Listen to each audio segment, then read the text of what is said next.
few hours later, along the lake where Oloy's frogmen settled down and made home, Owen, the lizard man, collapsed on a small sandy beach, as he was slapped hard by Shunin, accusing Owen of revealing confidential information to the lizardmen's tribe leader, because of how wary they were. And knowing that saying the truth wouldn't do him good, Owen bowed his head and clarified to them that the tribe leader of the lizardmen only asked him how to be a good archer, and he only answered that question. But the warrior Oboy found it ridiculous as Owen couldn't even shoot an arrow properly. So he then kicked Owen on the side while Shunin just watched. Then Owen tumbled on the ground with a grunt. But even with this, Owen still explained to them that he only told him that he could use a bow so that it wouldn't make the lizardmen's tribe leader less suspicious of them, which was a sound reasoning for Shunin. And seeing their demeanor change, Owen explained further that the lizardmen's tribe leader then kept asking how a bow is made as he didn't think the frogmen would tell him. But he said that he couldn't tell him because he was in great debt to the frogmen, and if he really wanted to learn archery, he told him that he should pay a fee first. But he said regretfully that he couldn't give him anything right away and gave up asking. With this, Shunin was impressed of how shrewd Owen is, and so Shunin looked at Oboy signaling that he thinks that would be enough, which Oboy also thinks as well, and as if nothing happened, Shunin praised Owen, as expected from the sharp trickster they knew of, and as Owen felt relieved that the interrogation was done, Shunin reminded Owen that his role in this was big, which he understood quite well.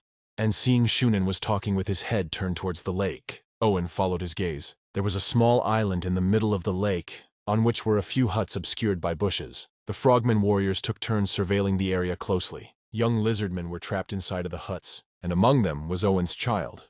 And as Owen was thinking of this, Shunin smirked wide and clear and told Owen how lucky he really was. He was about to offer those children as sacrifice, but the new sacrifices have found their way here instead, so he is very lucky indeed. To which Owen just looked down and nodded. And knowing that this was an open threat, Owen showed to them how eager he was, and promised to them that he will definitely deceive the other lizards in any way possible. And Owen clenched his teeth while saying so.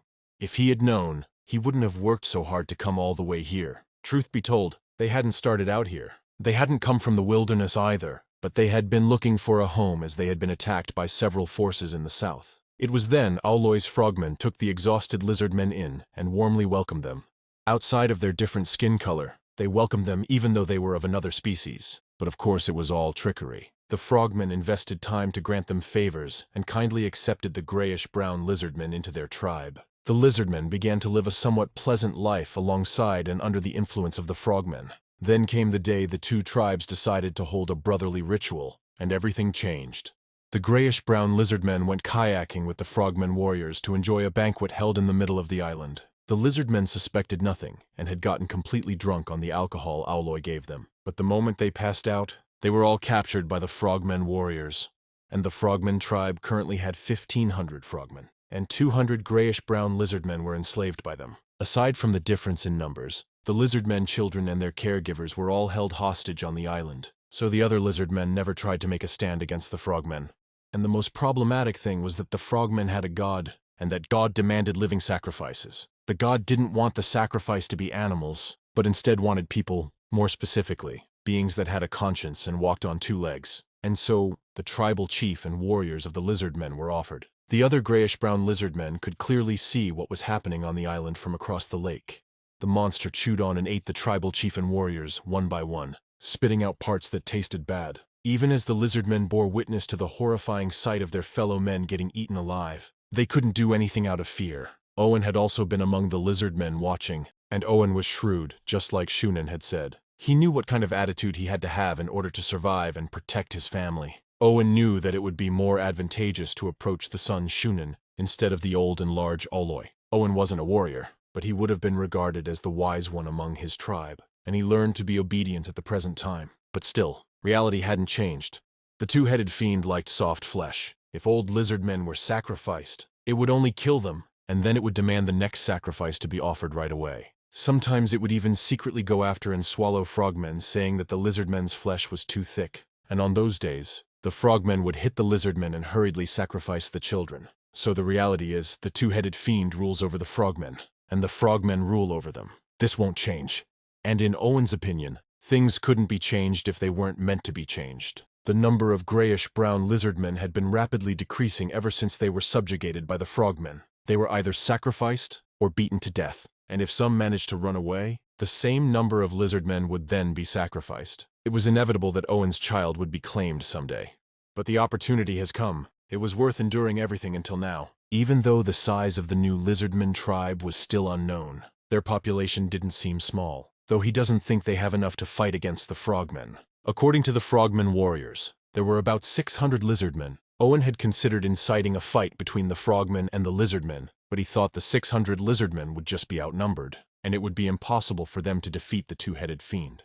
The black-scaled lizardmen wouldn't stand a chance should a battle break out. They were a barbaric tribe from a distant land and didn't even know what a bow and arrow was. In addition to that, the frogmen had a secret weapon. Even if their grayish-brown scaled lizardman tribal chief and warriors had fought the frogmen, they wouldn't have stood a chance. Everything is already set in stone.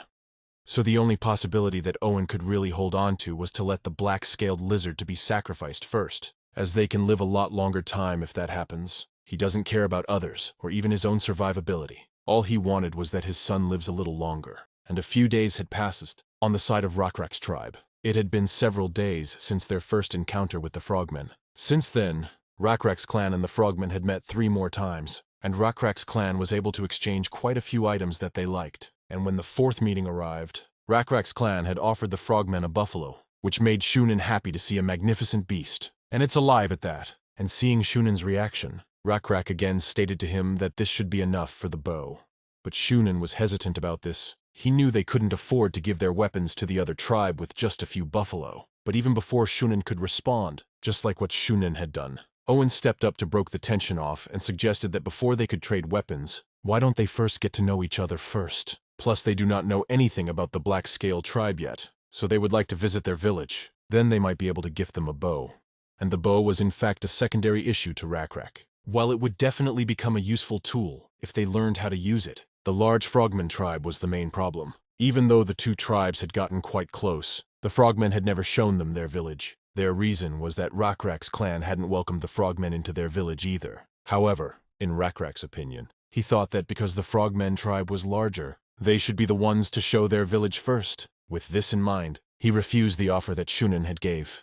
But the trade today wasn't for nothing, because as they were exchanging items, the lizardmen that were smart and had good vision would sneak a look at the bows and pretend to borrow and use it to take a closer look. But this approach had its limits.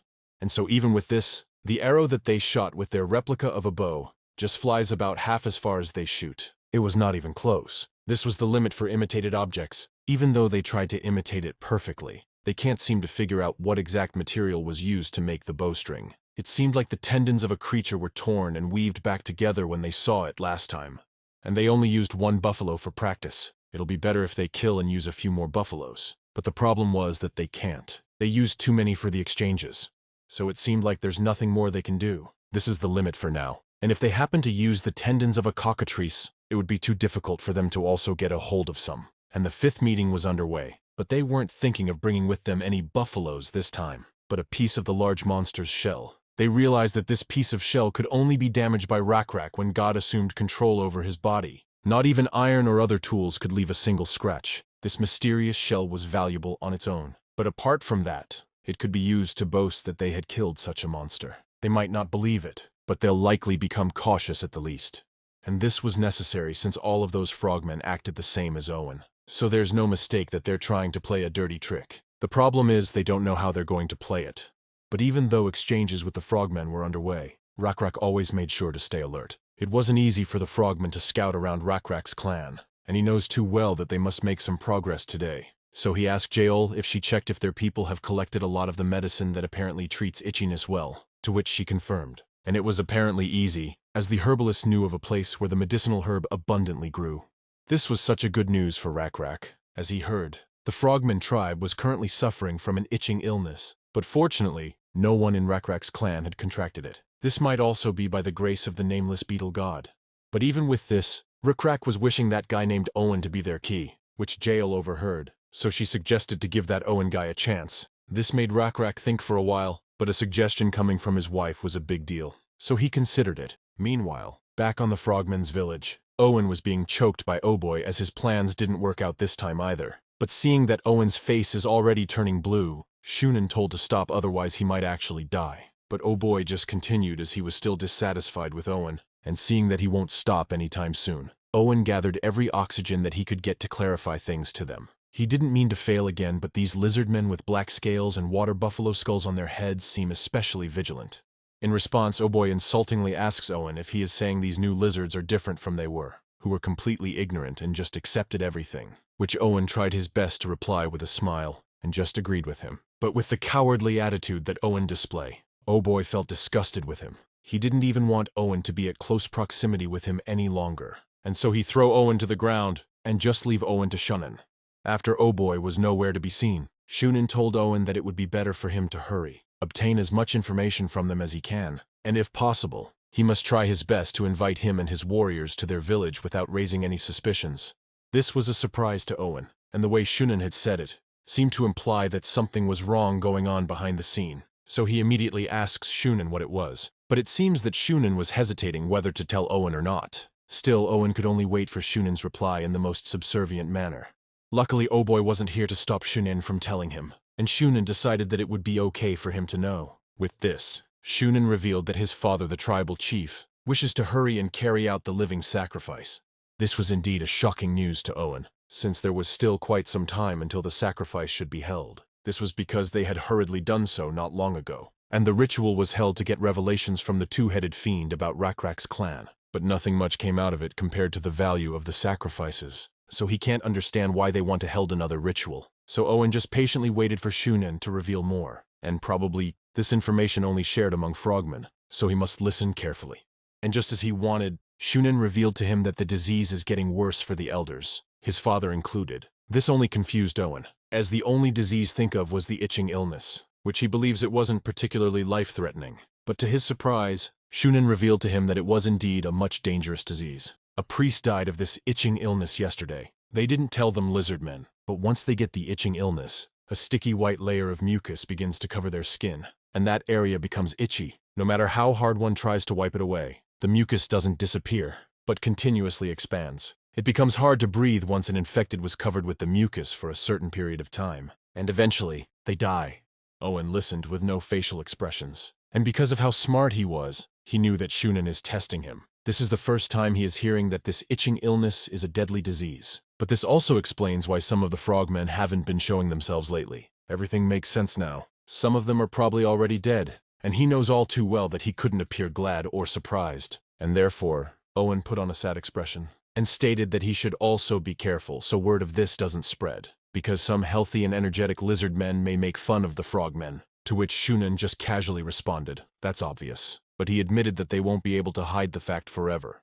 And seeing that this was Shunin's main concern, Owen quickly thought of something, and so he stated that even if word spreads, there is a way to keep the lizardmen in check. They can tell them that it could also spread to lizardmen, which Shunin thought was a good idea, but the problem was it wouldn't really spread to them. To his surprise, Owen already has a solution for that. He revealed that there are grasses that create white foam if one mashed them, and also grasses that make one itch. And he is the one making the most contact with the frogmen. So all he has to do is pretend that he got it from them. This was such a sound plan. Even Shunin couldn't help himself but get excited. And as Shunin was about to compliment Owen, he somehow couldn't think of an appropriate word to use and ended up mumbling. Then he thought of a good word to refer to Owen as a charlatan, which wasn't even a great compliment to say the least. But what could he do? And so he just laughs it off.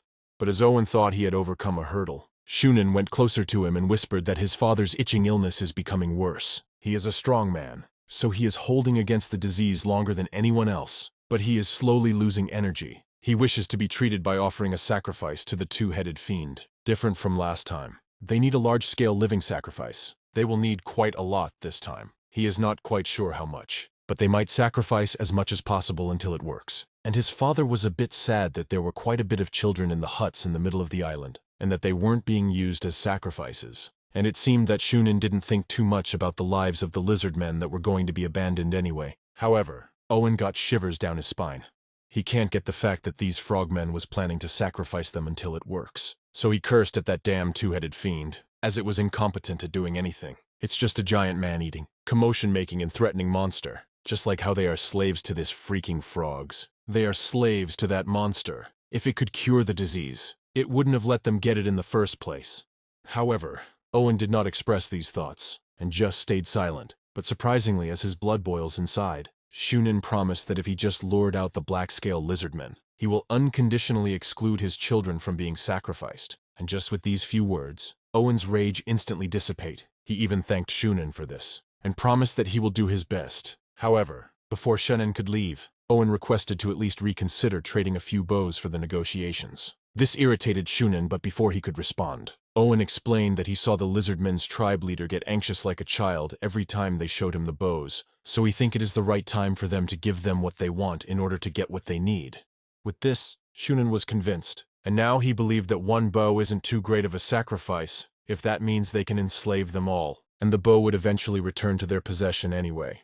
And Owen thought he had put a lot of work into the last 4 meetings. There was no mistake that the young lizardman called RECAPS was a pretty strong warrior. However, he is not sure if he is a wise tribal chief. Just because one is a good fighter doesn't mean one would be a good chief. And he knows this because he experienced it himself. Being obsessed over a good and new weapon was a virtue for a warrior, but not for a chief. And RECAPS won't be able to handle the frogmen, let alone the two-headed fiend. And just like what Shunin just said, it wouldn't matter that they gave them a few more bows, because if they succeed in enticing him, the weapons they have would return safely to them. With this, they were confident that the next meeting would be the last.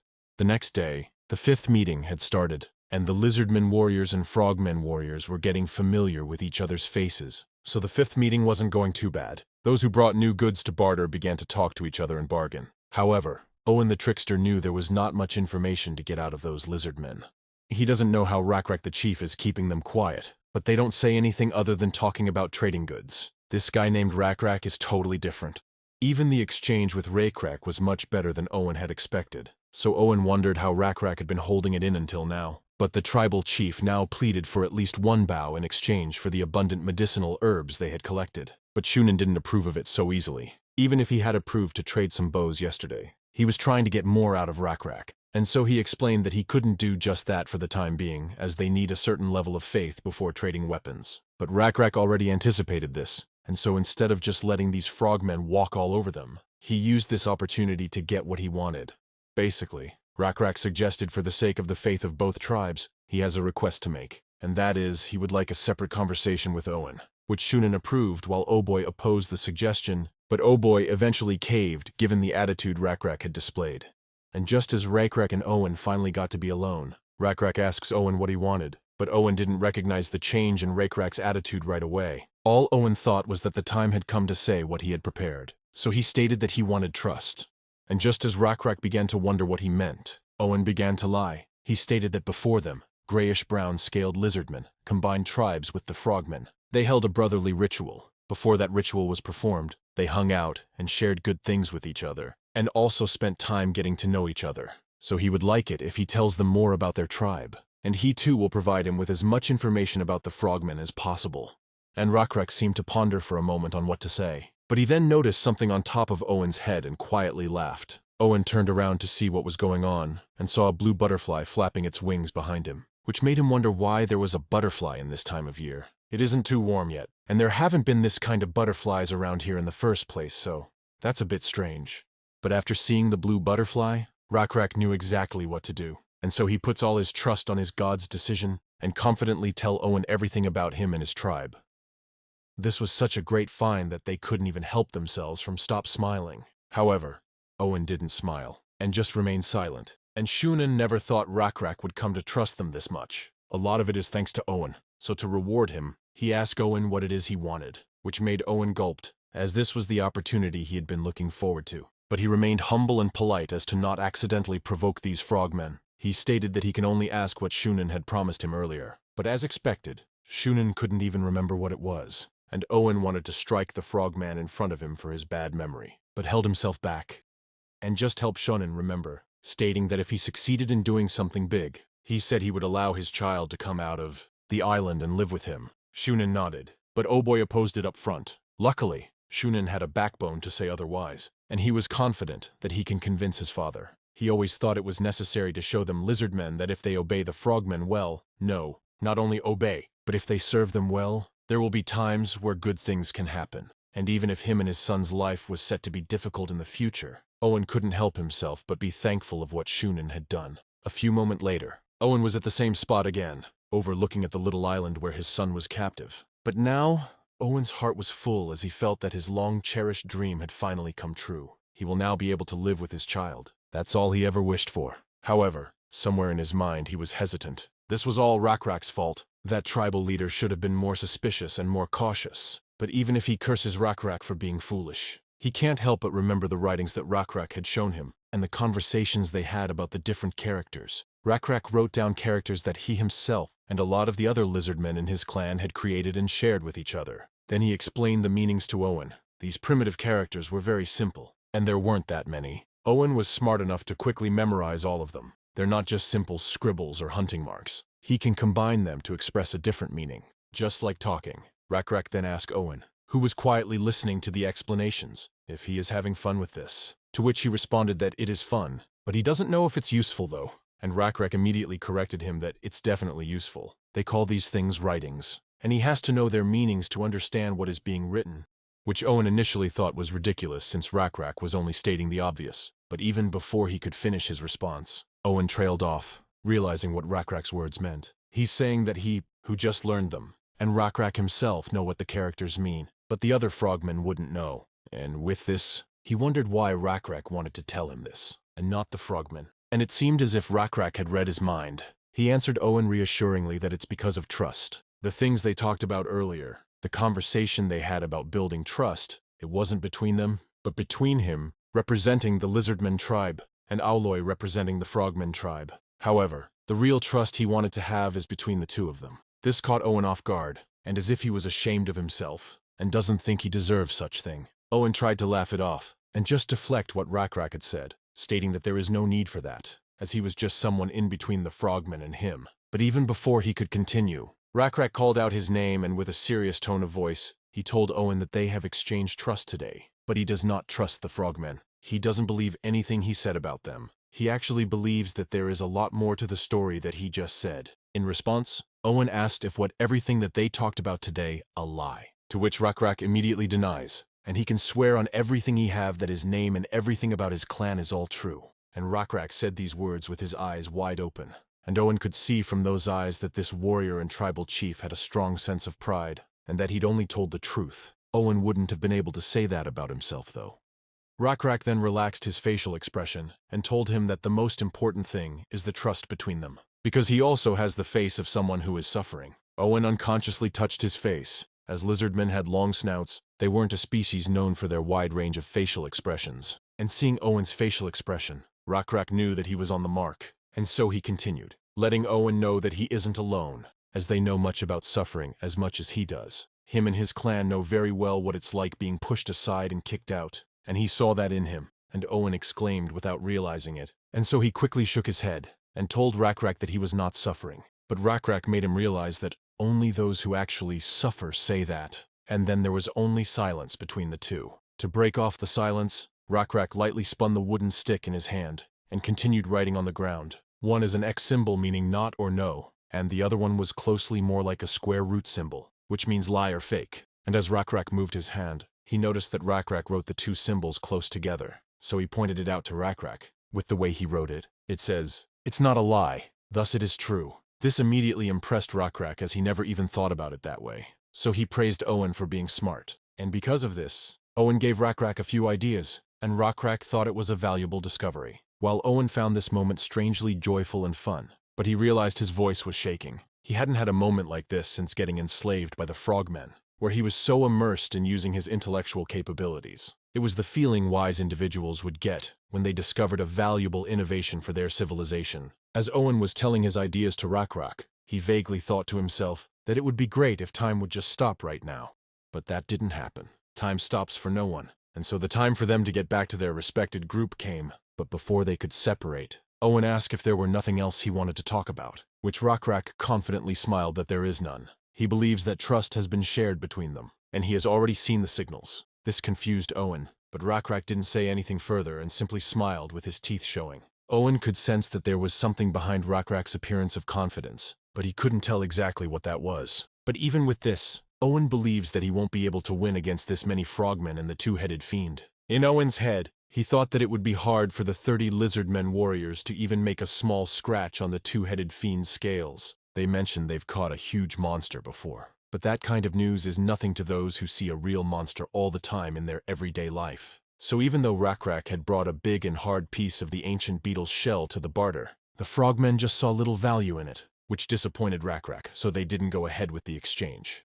It might have been an object that a vagrant traded saying it was valuable. Frogmen also have lots of those kinds of things. Fangs the size of a forearm or leather that doesn't rot. They are fascinating objects, but they don't really have any value. They don't even know how to use a bow. Not to mention they don't have a secret weapon like the frogmen warriors. In other words, while RECAPS did seem more thoughtful than Owen first assumed, he still believed RECAPS was a naive chief. RECAPS shouldn't have trusted someone like him, and Owen thought he had made up his mind. However, as Owen was about to leave, he looked at the symbols that RECAPS had taught him for the last time.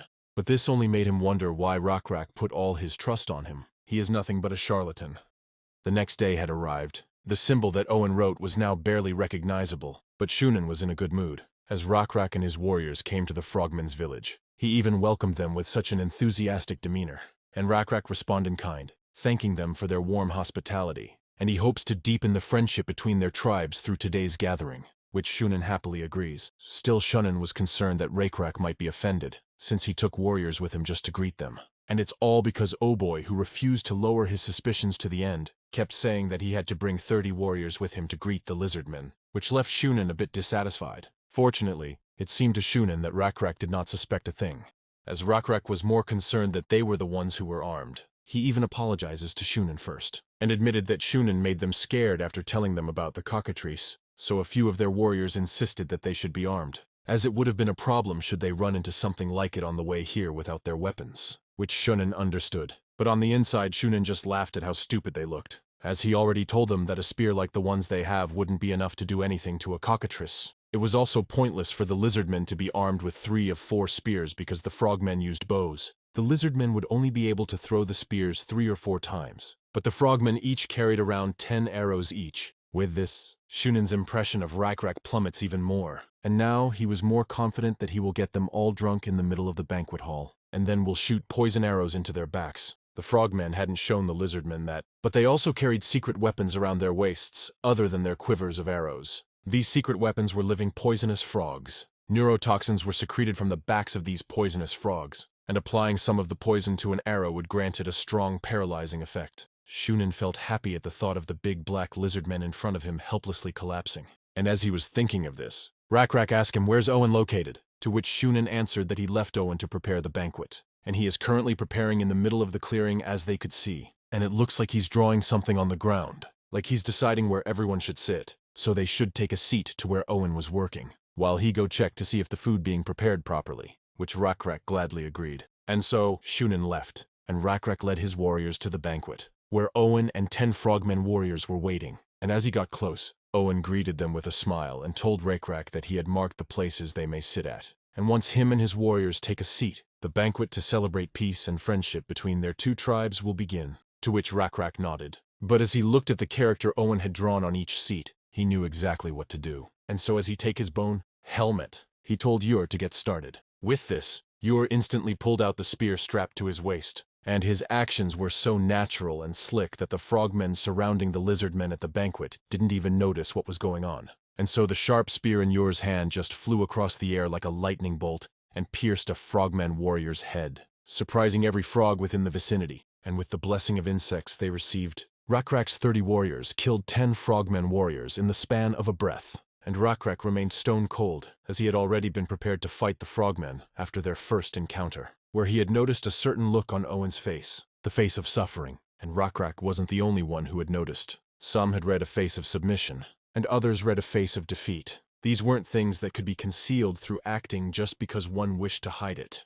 It might be because they are all lizardmen, so there was no mistake in considering the frogmen as their enemy. And as the bloodbath begins, the lizardmen and frogmen preparing for the banquet began running away. Even Shunin also run away, so it seems like Arrow will be flying soon. But they don't need to worry about arrows as they already devised a backup plan. And since everything was sorted out now, it was about time to get their plans into motion. And looking back at Owen, he noticed his expression. There is no doubt that he has mixed feelings about this right now. It's best to make a move in this case and not letting Owen just stupidly stand around. So he turns to him and told him that there is something he must do, and that is to get a torch from one of the bonfires surrounding the banquet and use it to burn down all the house. This surprised Owen because the banquet was held in the center of the village and was mainly surrounded by the lizardmen's houses so that they could be surveilled. In addition to this, all the dry houses that would burn well belonged to the lizardmen since the frogmen overall preferred mud houses. And seeing Owen's confusion, RECAPS explained to him that there's no other choice.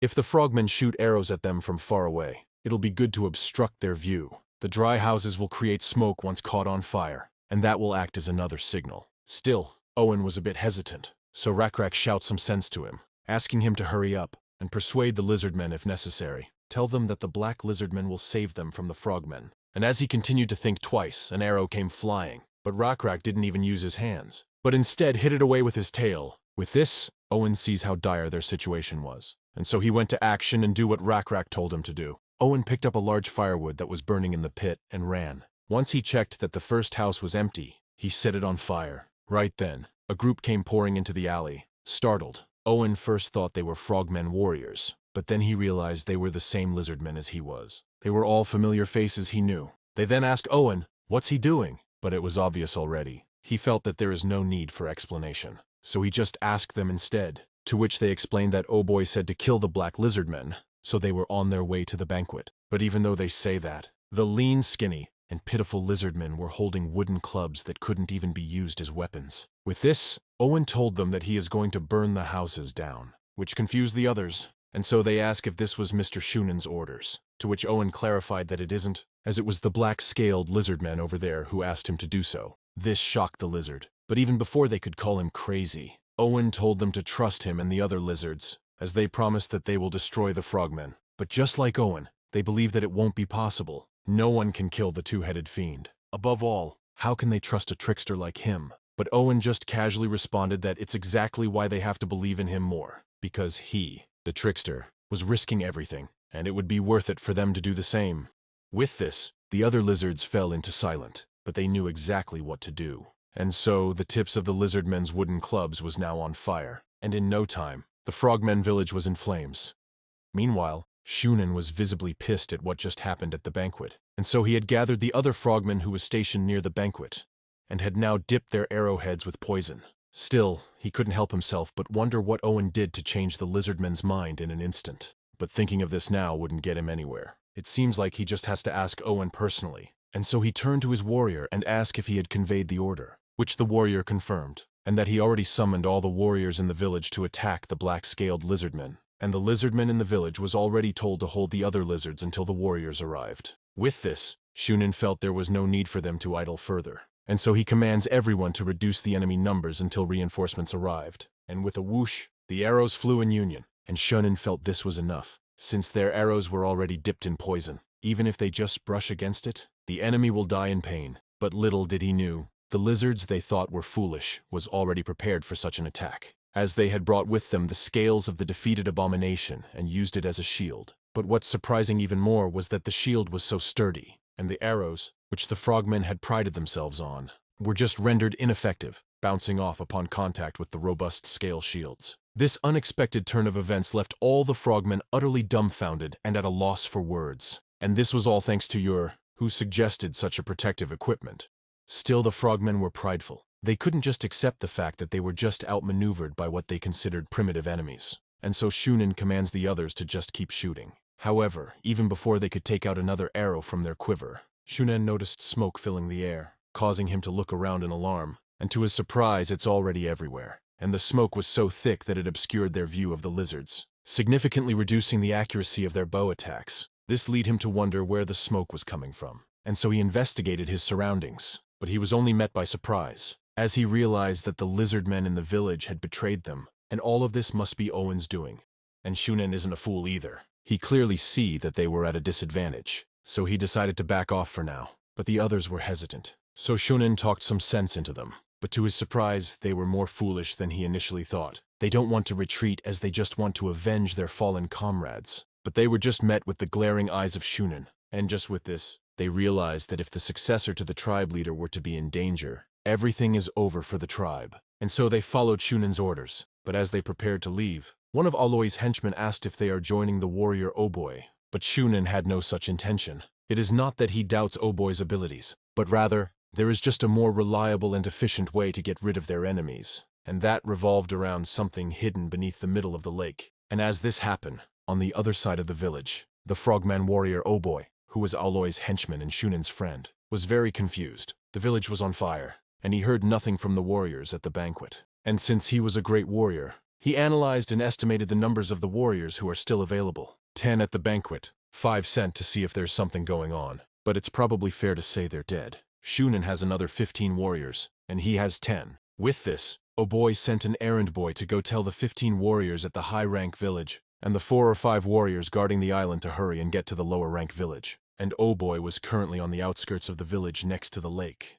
So he instantly deduced what happened. And there's no mistake, they suddenly launched an attack. There are 30 of them altogether. Even if they have more numbers, the fight won't be in their favor unless they attack those lizards all at once. Then they'll be able to defeat the lizards one after another. However, Oboy wasn't convinced that the situation was that bad. He didn't think the 10 warriors at the banquet would easily be defeated, and he had sent the other grayish-brown scaled lizardmen to besiege their enemies. So he assumed that the lizards should now be caught, and the grayish-brown lizardmen just need to buy some time. And if Shunen, him, all the other high-ranked warriors who haven't caught the disease, and the few who are guarding the island come together, there will be at least 45 of them. So, even if it will be difficult to shoot arrows because of the smoke from the burning village, each of them only needs to hit one. With this in mind, instead of getting nervous, Oboy encouraged the warriors, telling them to pack the poisonous frogs and have an arrow prepared, as they will move as soon as Shunen arrive. And as Oboy prepared the 10 warriors he had for battle, his intuition as a warrior seemed to be warning him of a coming danger. His heart was pounding, just like the day they eventually killed the cockatrice. But Oboy realized his intuition was no mere feeling. Something is definitely coming from beyond the bushes. And therefore, he immediately raised his bow, aimed at the bushes, and told everyone to get ready to attack. But still Oboy was puzzled as the bushes was at the opposite of where the village was. However, there was a chance the black lizardmen had lied about the number of warriors they had. So he didn't let his guard down, and not even a moment passed by. Oboy confirmed the bushes were moving, and so he shouted them to shoot as soon as something emerged from it. And the arrows coated with frog poison flew into the bushes at once. But the big thing that appeared from beyond the bushes didn't stop moving. And as it continued to reveal itself, the frogmen got so freaked out they froze in fear. But who could blame them? This thing was long and gigantic, and Manoon was bigger than before, because the land they were in was rich in resources. But the errand girl who was with Joel was a bit concerned, so she pointed out to Jaol that Manoon got hit by an arrow. And it seemed like Manoon was also eating an arrow, but Jaol remained calm, as she was already used to Manoon eating anything that comes near its mouth, as it was still a young drake after all. And it's reasonable that it had a habit like this because its teeth hadn't finished growing yet. But anyways, Manoon complains a lot these days, so it was easily triggered. And the fact that the arrow doesn't taste good to him made him even more furious. So it lets out a powerful roar, which made the frogmen froze and kneel in submission. But it seemed that they hadn't even noticed the lizardmen riding on its back. And so Jaol lightly hit Manoon's back, and pointed out to Manoon all the buffet he could eat in front of it, which made Manoon excited. So he immediately jumped at Oboy, who was right in front of it. But Oboy was an experienced warrior. He rolled backwards and took out an arrow while Manoon stumbled, and the drake snatched the warrior next to Oboy instead. The warrior's neck ended up stuck between Manoon's teeth, and Manoon chewed the warrior's head off. And with such display of brutality, Oboy realized that the monster they are facing right now wasn't even comparable to a cockatrice. This one is so fast that it will be impossible to get a direct hit on the eye. So if they really want to make sure it gets poisoned, they have to throw the poisonous frog directly to the beast. And just what Oboy wanted, the beast immediately ate the frog that he threw. After that the others followed, throwing all the poisonous frog to beast, which Manoon didn't hesitate to catch it all with its mouth. However, Oboy should have realized after the first arrows were shot that the drake didn't get poisoned. Even Jaol and the other lizard were surprised of how dumb these frogmen were. And Jaol knew well about poisonous frogs. After Rakrak's clan received God's blessing, poisonous frogs had become nothing but a savory meal to them. And when it came to resistance to poison and disease, the drake was much stronger than even the blessed lizardmen. And so after the frogmen was done, Jaol provokingly asked the frogmen why they are giving their pet snacks. If they are trying to poison him, then they're out of luck. They should have realized by now that it's useless. And for the first time, Oboy's feet turned cold. He felt what true fear was. And without any choice left, Oboy charged at the drake. But Manoon just easily gobbled his head, killing him on the spot. In the previous chapter, Rakrak had opened up to Owen and told everything about their clan. Because of this, Owen had changed of heart and helped Rakrak. Using the symbol that Rakrak taught him, RECAPS was easily warned about the frogmen's ulterior motives, and so they attacked the frogmen without any hesitation. Simultaneously, Owen successfully persuades the other lizards to join their cause. As a result, chaos ensues in the frogmen's village. It was set in flames, and their warriors fell one after the other. Even Oh Boy the Great didn't stand a chance. Now on to the next part. As the conflict raged on, Shunin led the 15 warriors away from the lower-rank village, and they headed to the island in the middle of the lake. This decision was influenced not just by tactical reasoning, but also because he is a coward, and until now he had led a life that allowed him to conceal his cowardice. Meanwhile, Nebula watched the battle taking place in the village and was satisfied, as he believes that there's no way his followers will lose. In reality, RECAPS' clan was strong enough to defeat the frogmen without much damage, even if they fought equally head-to-head, because on average, the warriors of RECAPS' clan were 2 levels higher than the frogmen, and there was also a big difference in their abilities and blessings. Thanks to the blessings, the poisonous arrows had no effect. Also they have Manhwa, and with Jaol and the errand girl riding on its back, Manhwa completely eliminated Oh Boy and his warriors. Then he ran to the village and excitedly chased the frogmen away. The frogmen put up a poor resistance and ended up stomped to death by Manhwa, which surprised Nebula as he didn't expect Jaol would be the first to acquire husbandry. And eventually, the only advantage the frogmen had were the new weapons called bows and arrows. But RECAPS handled it well by gathering wisdom from members of the clan. The crude shield seemed in need of improvement, and there was no telling how long it would last, as there was no technology to permanently preserve organic matter yet. But it was useful for now. And RECAPS' side of things, he was glad that there's no casualty so far. In addition to that, Owen had faithfully carried out RECAPS' orders, and the lizardmen persuaded by Owen stopped resisting RECAPS and his warriors, and instead set fires to the houses like Owen had told them to. There were even some who got inspired by RECAPS' warriors and started attacking the frogmen. This is an obvious development. The emotions they had been suppressing deep down had exploded once they saw, with their own eyes, the collapse of the system that brought them to their knees. RECAPS didn't stop those who were doing so, even though they were attacking non-combatants, and excluding the older and younger frogmen. There is still a considerable number of frogmen remained alive, and if the leader of the group coaxed and gathered the remaining frogmen to fight back, there was a chance RECAPS could fall into danger even now. However, RECAPS was skeptical about that part, because Shunin haven't returned to confront them. So it looks like Shunin really abandoned the village and ran away. And even though the situation was this tense, they can't even see a shadow from the great Aoloi that they have only heard of. Meanwhile, Nebula grinned sheepishly at RECAPS as he knew all too well that it was all because of his doing. But it wasn't as easy as he makes it to be. The Lost World was a complicated game. As nature's complex ecosystem evolved and civilization developed, the relationship between cities, as well as the relationship between countries, would begin to reflect the various complex mechanisms of a capitalistic society, in addition to developing magic and divinity, and so tactics and strategies used to beat opponents were almost endless.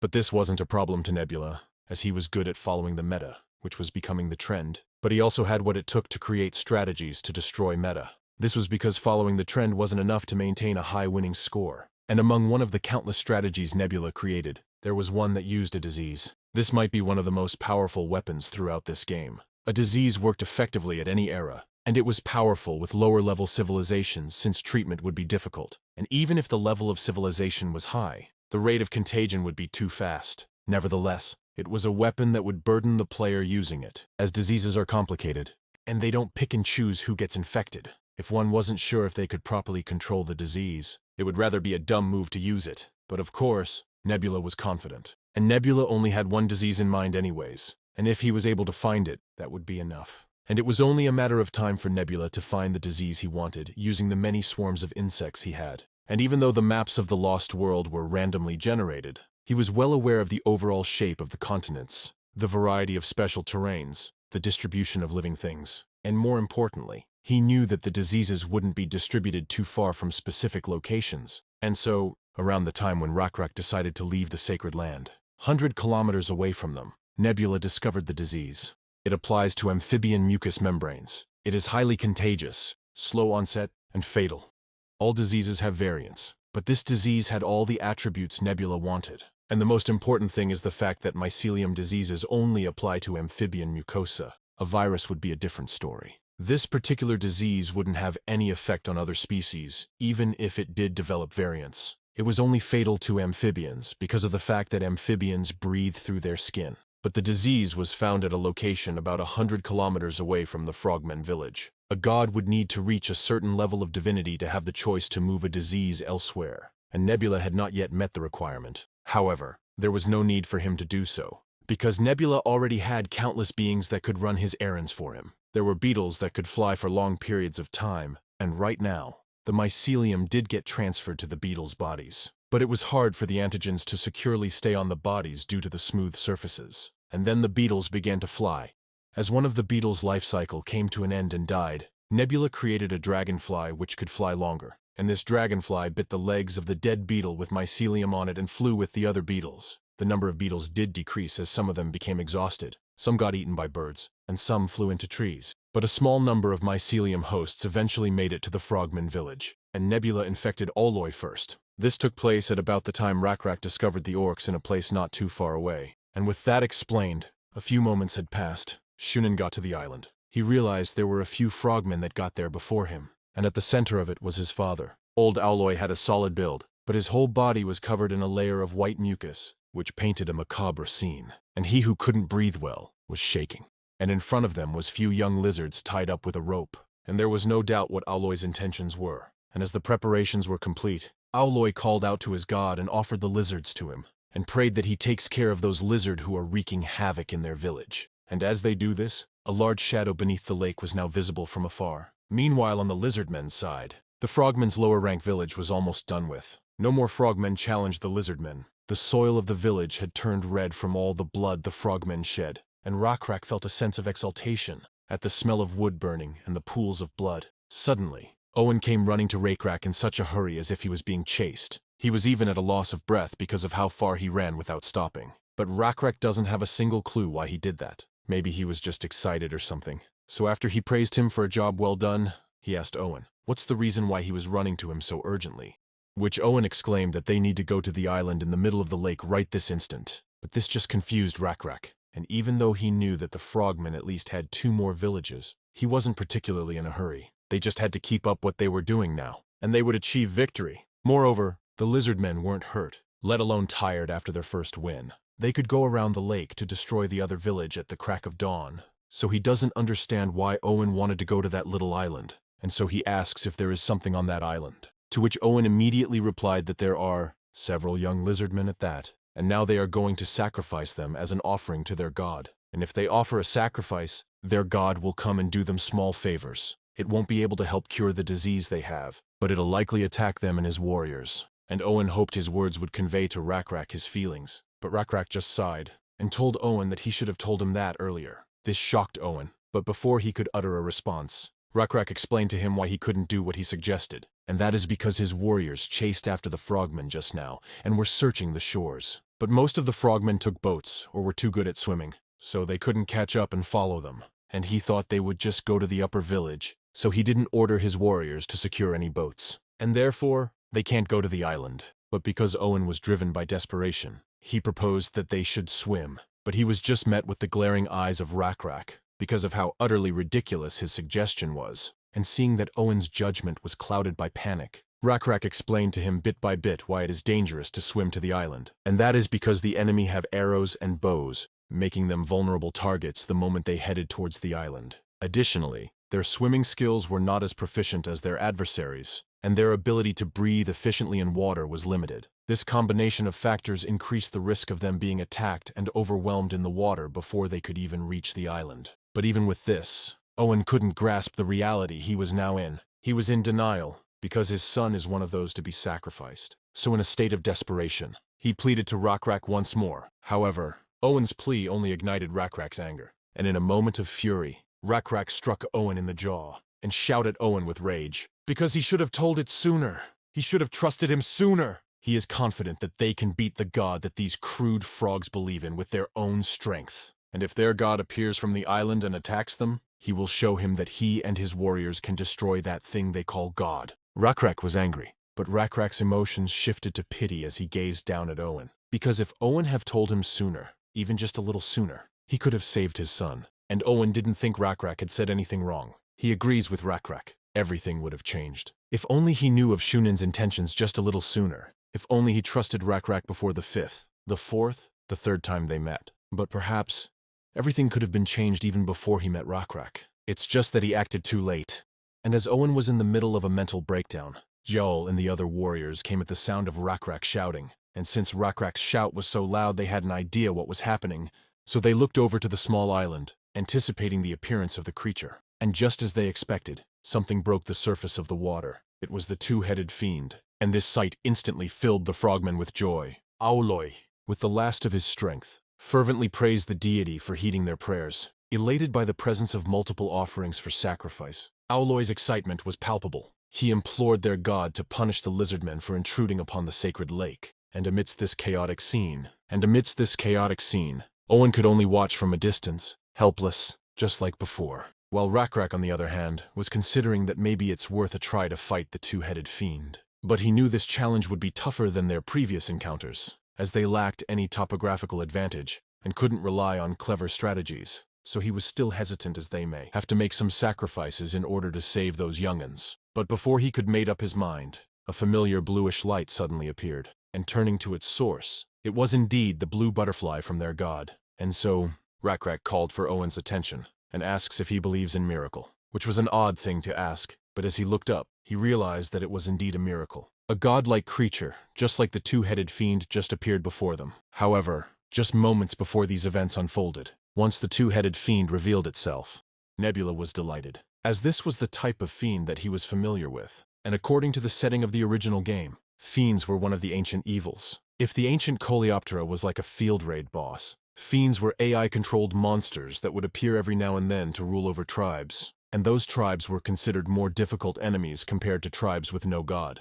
But its divinity level is lower than the ancient Coleoptera, and he thought there were no stronger fiends to balance out the strength of the larger tribes that come with them. But since this is the real world, there should be some kind of a reason. And fiends sometimes grew as well. And there were players who lost the game when the fiends grew quite a bit by mid-game. But in the end, the only issue to be considered when targeting fiends was how much resources one could take from them without suffering losses. And in that regard, Nebula was perfectly ready. And Nebula was in a good mood because RECAPS' clan had gained XP, technical skills, and other resources without much loss. The resources gained this time would be enough to create a gap between himself and the other players. And since he believes that RECAPS has done enough, it's his turn to take over. And there was enough divinity accumulated, and it was a chance to use the new skill, the Creature Maker. And so he started to create his own creature. Outside of a handful of exceptions, once a small area reached level 4, it was possible to create a creature that would follow the god's will. The creature's strength, intelligence, and skills were all influenced by many factors such as the nature of the small area, the amount of faith points invested, the player's divinity level, and the resources used. And the abilities of the creature would rise depending on the proportions of these factors. At this stage of creating a creature for the first time, Nebula currently had all the necessary resources to create a creature with the best abilities possible. And there probably aren't many players who've already created creatures before him.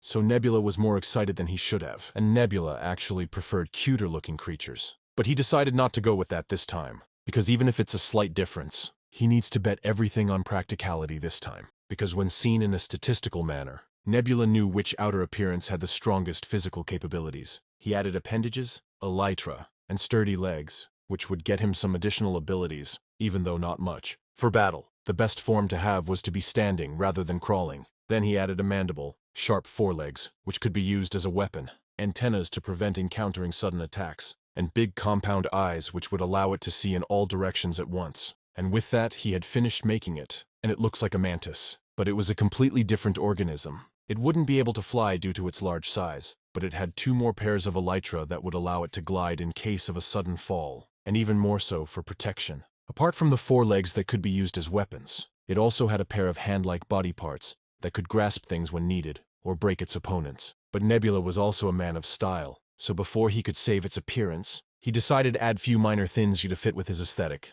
such as blue for its accent color, the same color he used when giving RECAPS hints until now, but with a little darker shade, also to make it shine clear and bright under the moonlight. The last step was to name it, and so Nebula combined 2 names that came to mind when he thought of a mantis in the game. And just like that, Sratus was created from nothing. Now on to the present. Auloi was worshipping the two-headed fiend for its arrival, and this fiend was similar to a serpent, which made it a kind of water snake. Serpents were strong enough to be compared to a drake on the ground, and it was fair to call them the top predators underwater. In addition to that, as a fiend that was divine, it had good levels of intelligence and divinity. However, this fiend wasn't aware that it had the potential to grow, and instead just ate things weaker than itself to satisfy its hunger. Shunin watched as the two-headed fiend approached the sacrifices. Then it suddenly paused in hesitation. This was strange. The two-headed fiend always coveted the sacrifices as if it had been starving for days. But that didn't happen this time, and so Shunin looked at the fiend to know what the problem was. To his surprise, both its heads were now looking over his shoulders. This made him curious, so he went against the submissiveness toward the fiend that had been ingrained in him and turned around. Following its gaze, Shunin instinctively froze as the only thing his eyes could see was a large monster looking down at them. And before he could utter any words, the monster steps onto the island and made its presence, which made the frogmen that were bowing to the two-headed fiend shot up and turned around. And with its presence there was no doubt to them that they were in the presence of another god, and so fear instilled to their eyes, as they were in between the two gods. But even with this, they can't help but notice its length. The two-headed fiend was similar in size to Sratis, but Sratis, standing tall on the ground, made all the difference between the presence of the two, and Sratis's exoskeleton shined blue as it reflected the light from the torches. Anyone who saw the two-headed fiend would say it was just a shabby water snake in comparison to Sratis, which looked like a real god. And the two-headed fiend didn't know where that thing came from, but knew it couldn't back away now. That thing had invaded its territory, and if it just let it be, the two-headed fiend would have to give up the savages and the sacrifices that they offered. They belonged to the two-headed fiend. Although the opponent seemed large and strong, the two-headed fiend knew that it itself was a divine being that could rule over all living things. And so, the two-headed fiend pushed itself along the shore to slither onto the ground and attack its enemy. Its target was Sratis' head. The two-headed fiend thought its widened maw would land on Sratis' head, but that didn't happen, as the arms that were folded in front of its body could clench things. Sratis reached out and clenched the head of one of the figures that tried to attack it. The two-headed fiend opened its other mouth as if it had been waiting to do so, but that was also useless. The sharp claw of Sratis' foreleg squeezed in between the fiend's tightly shut second mouth. Sratis grabbed its first head and yanked. The two-headed fiend tried to resist, but couldn't withstand Sratis' strength and ended up torn and split in the middle. The two heads fell in either direction. The snout that was the length of Sratis' arm, which was about 10 meters long, was destroyed. The two-headed fiend then toppled backward with its spine revealed, shocking Oloi and his son. They couldn't even find a single word to say, as their god was split open in front of them. And the large mantis Sratis didn't help with their case, as it mumbled in a low voice, but that voice was also heard by the lizardmen from all the way across the lake. Water snake, you claim to be a god. Know that you are nothing more than a non-entity. I will offer you to my creator and help you with your atonement, as your stupidity is not a sin. But a proper battle hadn't even started. Sratis' next task was nothing but to kill the two-headed fiend completely. And so Sratis grabbed the fiend and cut a large chunk of its flesh into pieces while it was still alive. The pieces fell all around the frogmen. Your sins shall be forgiven with your blood and flesh. Even Nebula was a little surprised as he watched this happen, as he did think it would be a landslide victory for Sratis due to the differences in their levels and abilities, but still, he can't help but wonder if Sratis' skill was also a factor. And he was considering this, since the fiend's abilities weren't that bad, given fiends were also gods. It had a small area, but it was a minor small area, rather than a major small area that all the players started with. That was why catching a fiend was a very important factor in the strategy known as small area farming. But the small area wasn't even used in battle. It didn't seem like it even had a chance to use it since Sratis was too strong. So it seems like a greater D modifier made all the difference in terms of abilities. And the skill Sratis came with was indeed an ideal one. The supernatural strength. This is a tier 1 skill for a creature made for battle. It would dominate the other creatures in the same rank if they fought. It's unfortunate that creatures made for battle become inferior going into the latter half of the game, but he hopes he didn't use up all his luck on something weird. Still, Nebula just decided to think positively about it. His goal of killing the two-headed fiend was achieved. All the frogmen had run away to the higher-ranked village in panic, leaving the lizardmen's sacrifices, and all the lizardmen cheered and cried out to the god in joy. And just like before, they were thankful for the nameless beetle god to send a guardian to aid them, while the grayish-brown scaled lizardmen that witnessed the miracle, especially Owen, collapsed to the ground with tears pouring down their faces. And with this, Nebula was pleased. One of the reasons was the status window that had just popped up. Just like with an abomination, one could acquire essence from fiends. Fiends were rarer, but it was more common for essence from abominations to grant physical advantages. Thus, creating a creature with a fiend's essence would require caution, so he didn't use it for now. and just went to the most important thing that he got right now, an unknown small area, which he didn't hesitate to accept, prompting him to receive a small area of the sea, which made Nebula unconsciously let out a burst of laughter. Because this is why the two-headed fiend couldn't use its full power. It had spawned on a lake where there is only fresh water, making it so that it couldn't use its given skill. But overall, it was a good thing that the two-headed fiend was easy to deal with. The only issue is he doesn't really need the small area sea at the moment. Being able to control water was a very valuable ability to have, as bodies of water were divided into several categories, and the most valuable out of them were the seas and rivers. But the rivers would have been better. Even if the sea is okay for the lizardmen, who seem to have become nomads, things would be better balanced if his next tribe were a species that lives around a river. On the other hand, various conditions had to be met in order to make the best use of the sea, as they need to go out to the ocean to use this small area, but they're completely in the inland area right now. So going out to the ocean wouldn't be the best strategy. And so, while it was good to have obtained the small area, it was hardly something to be happy about. Still, it's okay. It's not completely useless and it'll be useful someday. And as he had been considering future strategies for a while, he then realized that Stratus was still at the Frogmen village, and he didn't notice this sooner, because, unlike with divine control, where Nebula would actually enter an individual's body and control them, less faith points were used to maintain Stratis. Additionally, it was possible for Nebula to summon Stratus whenever he needed, as well as calling it back and keeping it in a frozen state whenever he wished to. So it was more likely for Nebula to summon Stratus rather than use divine control in the future whenever he wished to use physical force. Though divine control would be stronger considering his divinity level would be applied, it is possible to use both if needed. But now that he got a good look at Stratis up close, he realized that he overdid it with the design, as he felt that Stratis was a bit too fanatical and imposing. But there was no need to feel burdened about it. If the system of the Lost World was modeled after the real world, Stratus would be an everlasting friend to Nebula that wouldn't ever betray him. But if he leaves Stratus out, the lizardmen will be like that all night, which made Nebula smile wryly at the lizardmen as he approached Stratus. And Nebula was unrecognizable to all beings on the planet, but Stratus could recognize Nebula as he was its creator. Once Nebula walked through the air and approached Stratus, Stratus spoke to Nebula, not literally, but in his mind. And Nebula thought the way it spoke to him was a little too respectful, but he let it be since it suited it. And before he unsummons him, he praised Stratis for a job well done, and just like before it responded in a respectful manner, talking how he will honor the will of his creator again, once the time comes. And as Nebula summoned it back, Stratus disappeared into the shadows. After that, the lizardmen have calmed down now. However, having observed Rakrak from the beginning, Nebula knows too well that Rakrak is not the type of lizardman who does nothing in moments like this, and so he looked beyond the lake.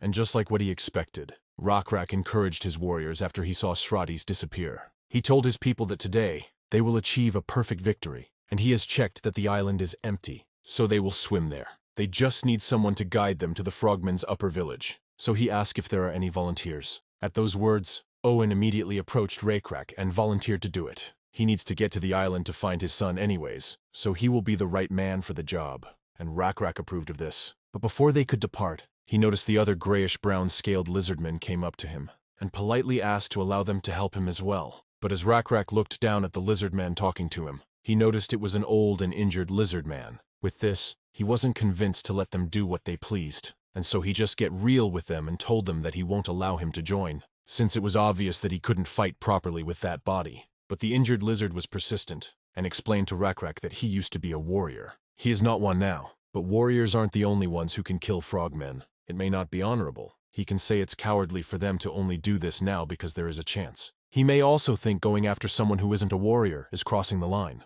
but seeing him and his men fight made him feel his heart burn. However, this burn didn't start today. It has been there for a long time. His heart's been burning since the day he became a slave to these frogmen. And Rakrak noticed a deep resentment burning in their eyes, a sentiment the lizard before him readily confirmed. It is indeed resentment, and they need to let it out. This anger from losing his companion, his child, and his grandchild. He needs to pay it back in any way he can.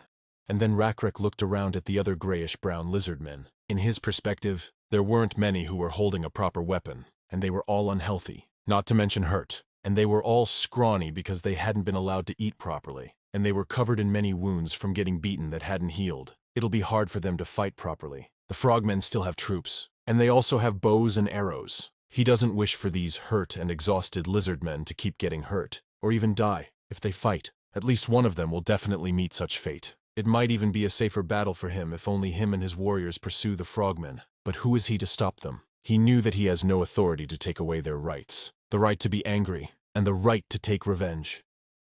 And so Rakrak then shouted to all the grayish-brown lizardmen who wanted to take revenge to follow him, as they should never give up on their right. And at Rakrak's words, they all raised their weapons and cheered.